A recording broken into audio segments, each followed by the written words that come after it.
this is your instructor, Jesaan M. Argoanon. So last meeting, our topic in teaching music in elementary grades, we talk about the introduction to music.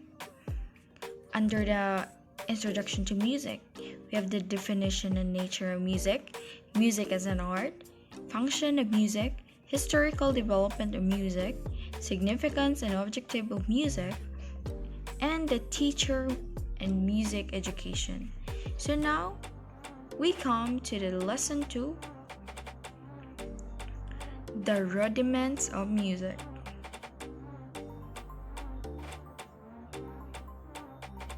Intended learning outcomes.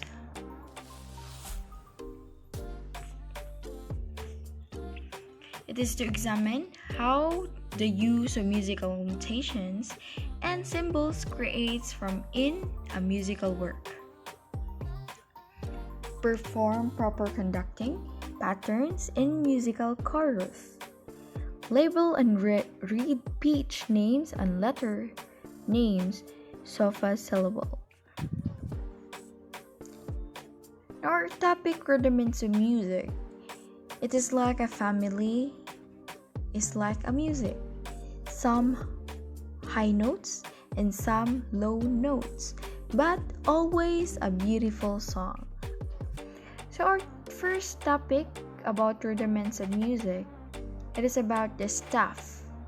A staff is composed of 5 horizontal parallel lines, spaced in 4 equal spaces.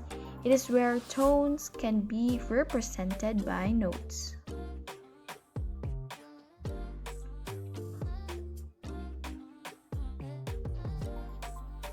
Five horizontal and parallel lines, spaced in 4 equal spaces. So, ang staff, muna siya itsura sa staff. We have 4 space and 5 lines. 5 horizontal parallel lines.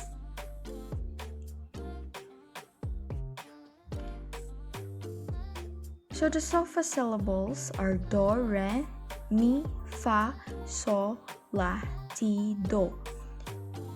Una siya sofa syllables. Well, the scale names, we have 1, 2, 3, 4, 5, 6, 7, 8. The pitch names, the A, B, C, D, E, F, G. So, muna siya itsura sa staff. Kung na ay sofa syllable, na scales, scale name, and the pitch names. So, the singing names of the staff is called the sofa syllable. Singing names kay do, re, mi, fa, sol, la, ti, do. So, we have, they are represented. One is singing names of the lines. The mi, sol, ti, re, and fa. Na siya sa lines. Sa first line, nasa me. Nasa second line, sol.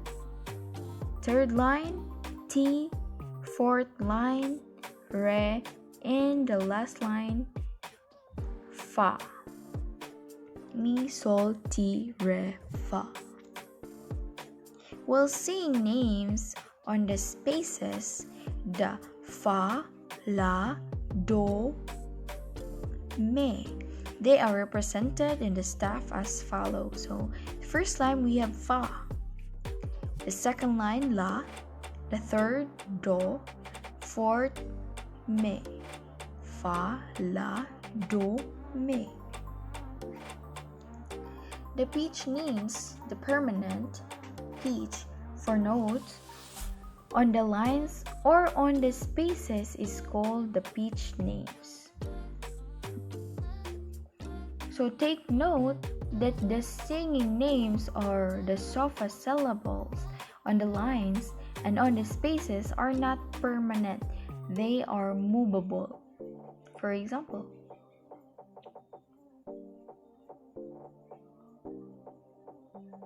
So the pitch names of this space spell face.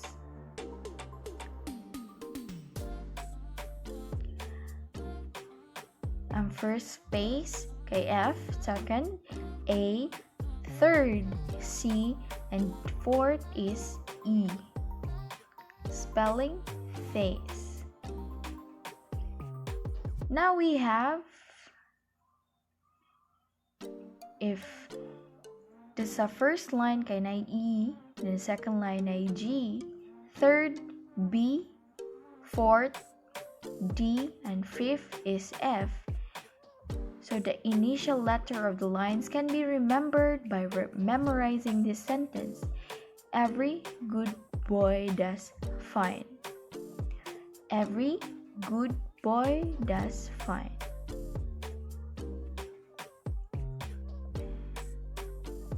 The cliff is a musical symbol placed at the beginning of the staff. It is used to fix the pitch of a tone on a staff. The fixed or definite pitch of a note on a staff cannot be determined if there is no cliff.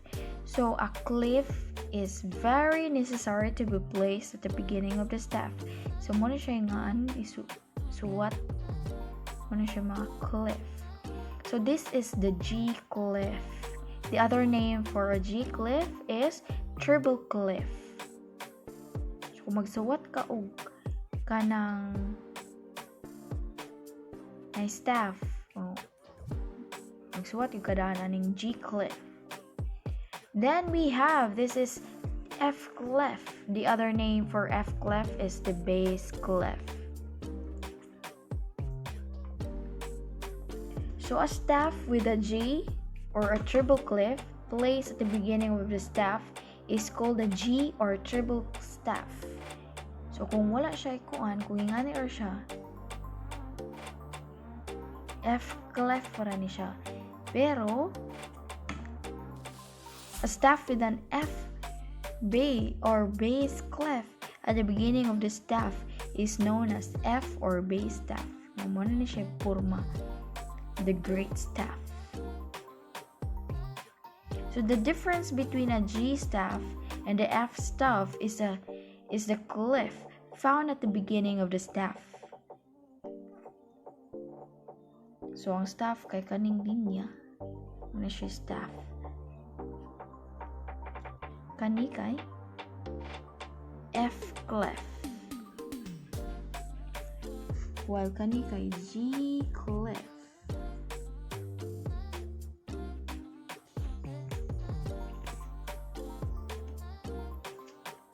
An A G staff or an F staff without a sharp or a flat or without any key signature found in the place at the beginning of a staff is called an open staff.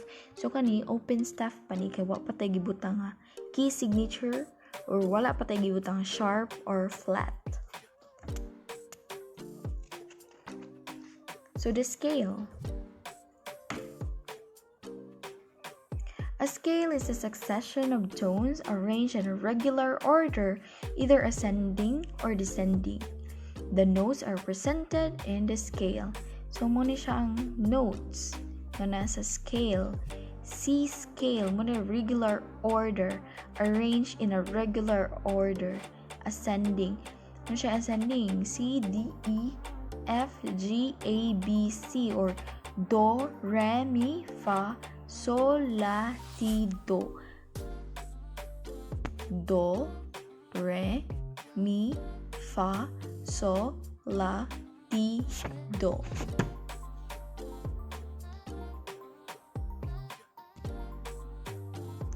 So the tone ladder, we have the Do or the C or the 1, the Re, the D or the 2, the Mi, E or 3, Fa, the F and or 4, So, G or 5, La, So the La is the 6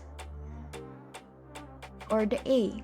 The T is B or 7. The Do or the C or 8. So this is the step ladder or the tone ladder. If namoy gi-download nga piano sa inyong cellphone, sa inyong gadgets, you can sing the sofa syllables nga makadungog yun mo kung unsay lahi-lahi nga tono. Sa do, re, mi, fa, sol, la, ti, do. Depende sa piano nga inyong gi-download. Next, we have the 3 kinds of scale. So there are Number 3, the kinds of scale. There are 2 kinds of scales according to interval. These are the diatonic scale and the chromatic scale. So there is the diatonic scale and their characteristic. First, it is composed of 8 notes from key tone to the octave. The key note is the beginning of the scale. The other name for the key note is tonic. The tonic or the key note can begin from in any pitch. So ang octave, it is the last note or the end of the scale. Ang octave, it is ang meaning na kay 8. So the chromatic signs is the sharp, the flat, the double sharp, or the double flat. So take note, a sharp raises the pitch of the note a half step. A flat lowers the pitch of a note of 1 half step. Kung mogamit ka ng chromatic signs, kung natay pitch, so ang sharp na to, o ang atong notes, kay mo saka siyag half step. So kung mogamit ta ng flat, kay mo ring B, ang atong note kay mo lower og half step. So half step or the semitone is the smallest interval in music. No note can be inserted between them. You cannot insert a note between mi and fa or between ti and do. So a step in music consists of semitones. In a step, you can insert a note between them. The step in the music are do, re, mi, fa, sol, sol, la, ti. Fourth, we have the ledger lines. So the short lines placed below or above the staff to show the pitch of the note that cannot be contained in the staff. So meaning nalapas na, are called the ledger lines. The ordinary staff of 5 lines, kaya ang staff nato naray 5 lines, can be increased by adding lines when necessary or can written as imaginary. So pwede nimo isuwat, pwede ra pong dili, pwede ra nimo i-imagine. So ang ledger lines, mo ni mga ledger lines nasa ibabaw, nalapas sa atong staff. Ledger lines, mabutangan na siya mga notes ng mga nalapas. So the tones below the tonic or the key note are indicated by the short line below the scale names. So mo ni siya ledger lines. Taas kayo na yun. Siguro nakafamiliar na mo sa inyong music lesson. So mo ni siya yung sort of review about ledger lines. Next we have the notes and crest. So the note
Next, we have the hook.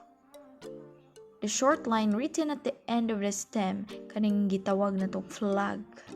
We have double flag, napatay single nga flag. And we have the beam. Na single beam, napoy double nga beam. So here, natay open note head. Not fill in, wala siya gi-fill inan, wala siya gi-shaden. Una siya open note head. So we have the kinds of notes. We have the whole note, half note, the quarter note, the 8th note, the 16th note, and the 32nd note. A whole note is an open note head. Open note head. The half note, open note head with a stem. Kana siya. Then the quarter note, closed note head with a stem. The 8th note, closed note head with a stem and one hook or flag. The 16th note, closed note head with a stem with 2 hooks. The 32nd note is the closed note head with a stem and 3 hooks. So relative time value of the notes, whole note is 1. Tibuok. The half note, 1/2 of the whole note. The quarter note, 1/4 or a quarter of the whole note. The 8th note is an 8th, the 18th of the whole note. The 16th note is the 16th of the whole note. So we have here to illustrate the breakdown of the notes. So whole note, we have 4 beats.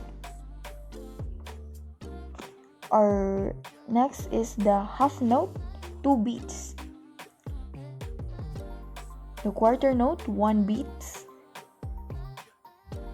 So kay upat man siya ka whole note, so manang upat siya ka beat. 18th note is 1/2 beat, while the 16th note is 1/4 beat. It is the breakdown of the values of the notes. So therefore, to summarize, one whole note is equal to the time values of 2 half notes, 4 quarter notes, 8 8 notes, and 16 16th note. 1/2 note is equal to time values of 2 quarter notes, 4 8 note, 8 16th note. 8 na siya, 8.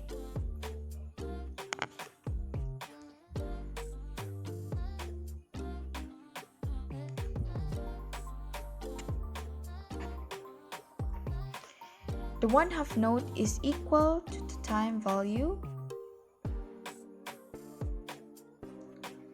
The 1/8 note equals to a 2/16th note. So placing and copying a note. So the stem of the note goes down at the left of the note. So kung magsuot ka ni tag note nga nasa ubos, patong ubos, lagi na siya sa left.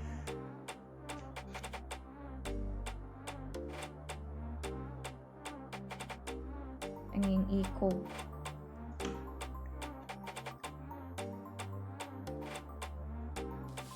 And the stem goes upward when the note is the second space below. So the stem goes upward at the right of the note. So kung doon siya sa ubos, sana siya. Ano siya sa taas? Ano po siya?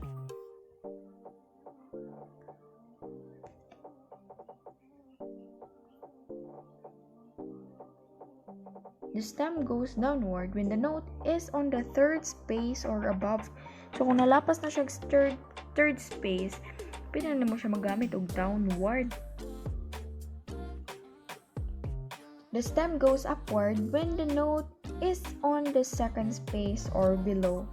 Ano siya? Next, we have the rest.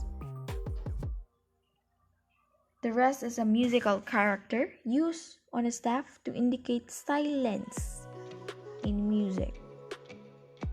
Each kind of note has the corresponding kind of rest. So, kung magamit ang rest, means silence. Walay kanta, walay tukar. Walay maglangas. So, now we have the elements of music and rhythm. We have the note, the rest, and the value of sound duration. So, kung sa whole note, 4 beats. Or whole rest, 4 beats. 4 beats ang Y na tingog kung sa rest ka. Sa half note, kay 2 beats. Sa half rest, kay 2 beats. Quarter notes and quarter rest is 1 beat. The 8th note and the 8th rest is 1/2 beat. The 16th note or the 16th rest is 1/4 beat.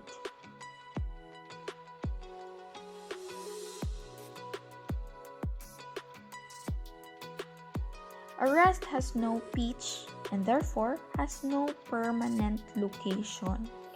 A rest can even stay above or stay below the staff within the same measure. Kaya wala man siya wala siya tingog, so pwede siya bisan asa.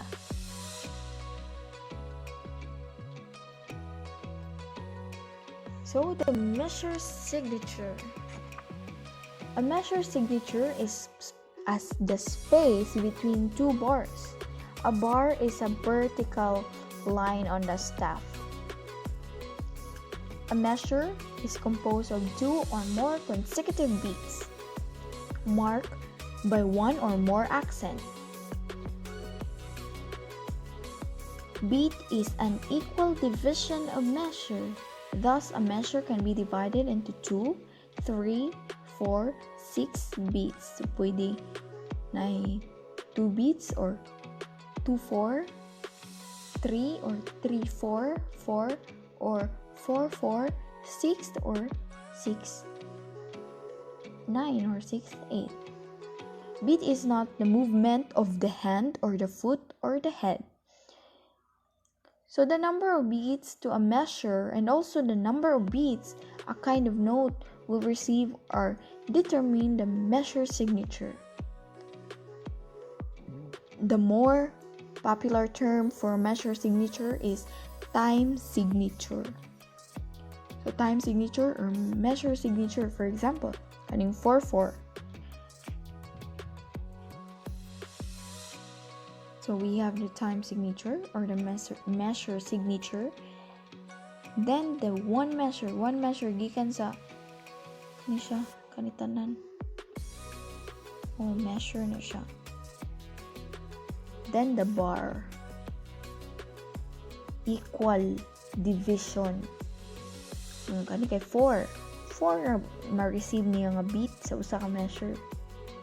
Na same siya sa usa ka bar, sa usa ka measure po.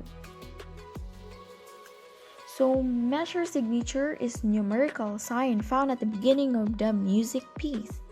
For example, 4-4 or 3-4, 9-8, naputay 3-2, naputay 4-8. So, man example sa atong measure signature.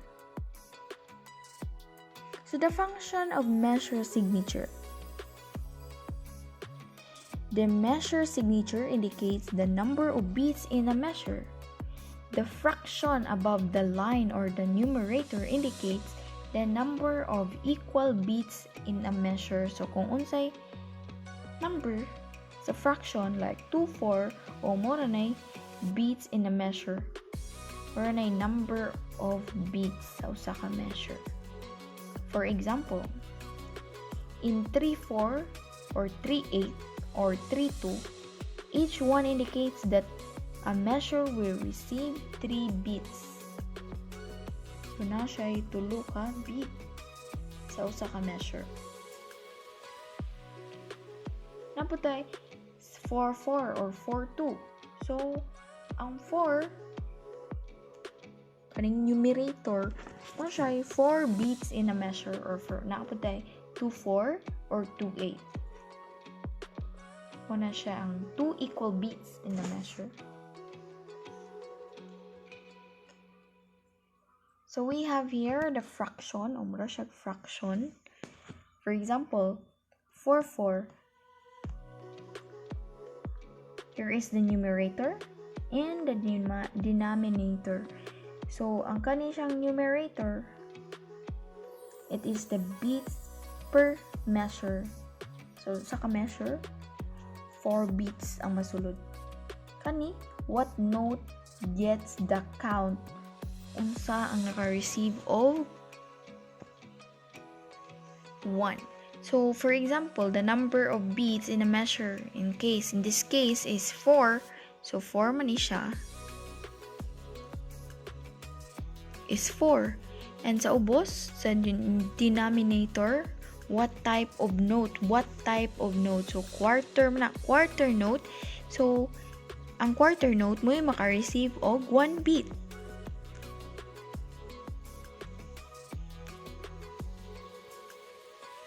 So, measure signature shows the kind of note to receive 1 beat. So, kung natay 4-4, maka-receive kay quarter note. So, the fraction below the line or the denominator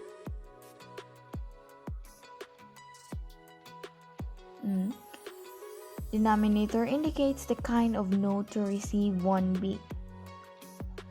So, in 2-4 or in 3-4 or in 4-4, each one indicates that a quarter note will receive 1 beat. Pero kung dito sa 3-8, 6-8, 9-8, each one indicates that an 8 note will receive 1 beat kay ang 8 man ang ilahang denominator. Mo na maka-receive og 1 beat. So, namo na natin example diri kilid. Natay 6-8. So, ang tawag niya kay ani nga note is 8 note. Kani siya. 8 note. Yeah. 8. Ka-receive siya 1 beat ang atong 8 note.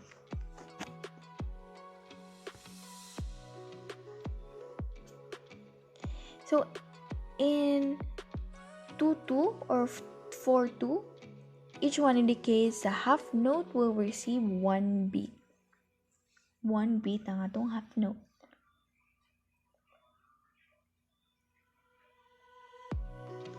So we're here in conducting techniques. So the basic function of conducting is to interpret the music for the group. So, mo din kanang mga conductor nag-interpret ra din na sila sa music. Nag-interpret. So, lisod ba po na ilang trabaho, no?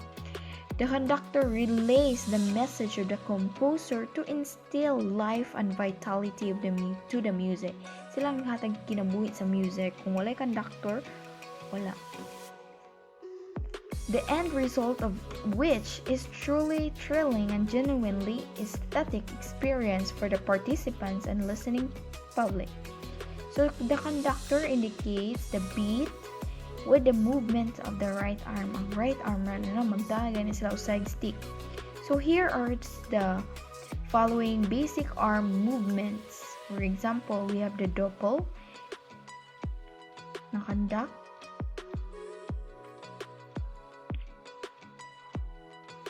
the triple, the quadruple meters, and the new conducting patterns intends to show the audience the rhythm. Even the conductor is turning back to the audience by marking the beat down as the first beat with the exaggeration and going right direction at the second beat, making sure that it goes out the body enough to see the audience. Bisa nagtalikod na sila sa audience, dili naghatag yapon na sila og kanang kandak na nagsugod ng ilang kanta. Nang iwara gid ani mo makamot kung mag-beat ka.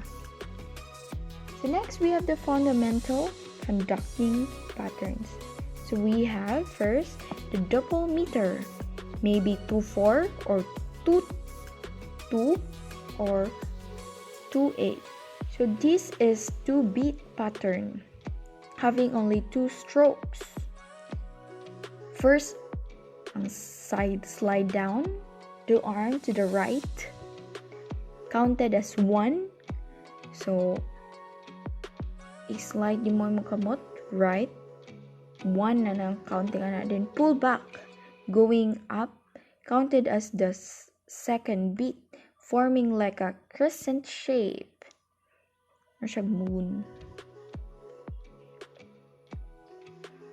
So 1, padung gawas, padung right, then pull back, balik pataas, 2, right, 1, 2, 1, 2. So muna siya ang double meter.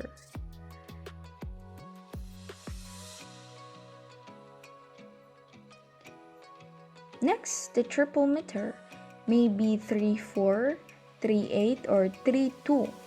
The triple meter is a 3-beat pattern having 3 strokes. The first beat, drop the arm down, then going right out, and then going upward diagonally stroke. Ang porma niya kay murag boots na sa tiil. So first beat, drop the arm down, 1, then going right out, 2, 3, going upward diagonal. So 1 down, 3 to the right, 1 down, 2 to the right, and 3 upward. Muna siya. Next, the quadruple meter, maybe 4-4 or 4-2. It is a 4-count pattern having 4 strokes. The first beat, drop the arm down, then going left out, third going right out, then last going upward in diagonal stroke. So more siya cross. Down, first beat, drop down, 1, then to the left out, 2, third to the right out, 3, then upward diagonally, 4. So there are things to remember in practicing the patterns. First, the beat pattern is always performed by the right arm only. Right arm only. This is true even if you are left-handed. So always practice standing up. It is difficult to conduct correctly while sitting down. Kung mag-practice mo conducting, so dapat mag-stand up. The first beat of each pattern is called the down beat. Parang yun naubos. Tanan. First, down beat. Then the last beat is called up beat. Padung taas. So keep the beat pattern high enough for everyone to see. The center of the pattern should be level with your chest, not your waist. The arm position should always be fluid and smooth. Never let your arm come to a complete stop.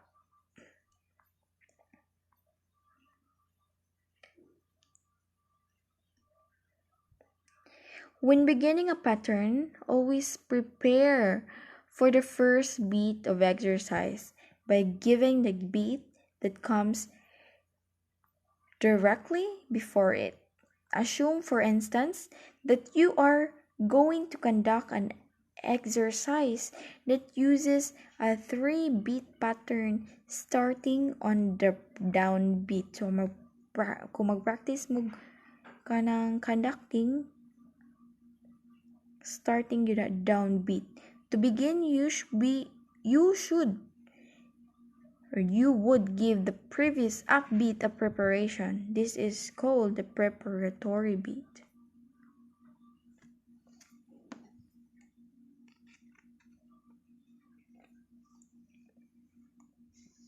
So basic musical symbols, not a basic.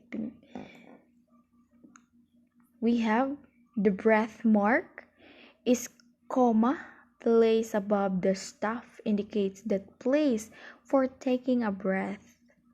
Ginhawa. Breath mark. Next, we have the bar. Bar is a vertical line upon the staff. It is used to divide the staff into measure and indicated the downward beat. The note or the rest just after the bar is always downward beat. The performer or the musical piece is out of beat once the beat does not go downward after the bar. So, more siya hangin. So, more siya bar. The vertical line.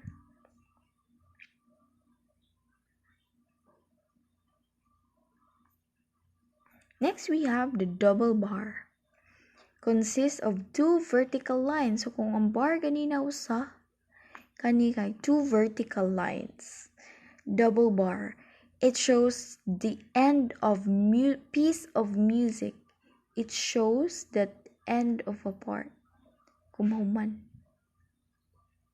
Human na ang kanta, duha na sa music piece. Kasagaran nga magamit ang music piece like sa mga concert, mga choral, mga choir, basa sila notes.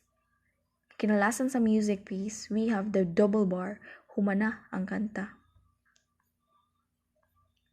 Next, a tie is a curved line placed above or below 2 or more noted of the same pitch. Tie. Higot silang duha. It is placed above or below. Same pag yun silang pitch. Do, re, mi, fa. Nasya sa fa. Fa nga syllable. So, fa syllable. Same silang duha. Nasya sa fa. Well, a dot is a point placed after a note. The dot adds to the length of the note half the value of that note. So, kung for example, natay kuan, if a half note is dotted, then it is equal to 3 beats because kay ang kaning half note na to, naman siya 2 beats, then ang dot kay half of the value of that note ngayon gitaparan. So, ang half note, ang half is 1/2, a 1. So, we have 2 plus 1 equals 3 beats. Dotted half note. Muna siya tawag niya. The slur. The slur is a curved line placed above or under 2 or more noted of different pitches. Kung ganina, ang atuang tie kay same pitches, na siya sa fa ganina, or bisan unsa ba sa same siya pitch. Kani siya, ang kaning slur is different pitches. O siyang sumpay. Slur indicates a music phrase, while ang tie kay connects the duration of the same pitch. So, kung fa, pataas, padugay, prolong, o 2 counts na. Fa, while the slur is like siya speech, like Sumpay siya, pero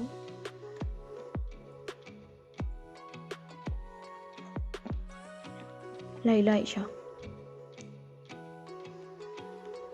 Hold. The hold is a curved line with a point or a dot inside. Ang function niya is to hold or to call for a halt in the progress of music.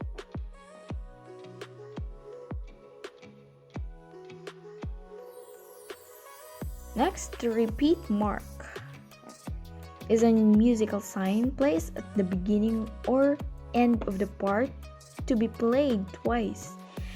The sign indicates that the music between the dotted bars should be repeated. So, muna siya purma. Siya sa pag-drawing. Kung na-repeat mark, so mo repeat. So, thank you.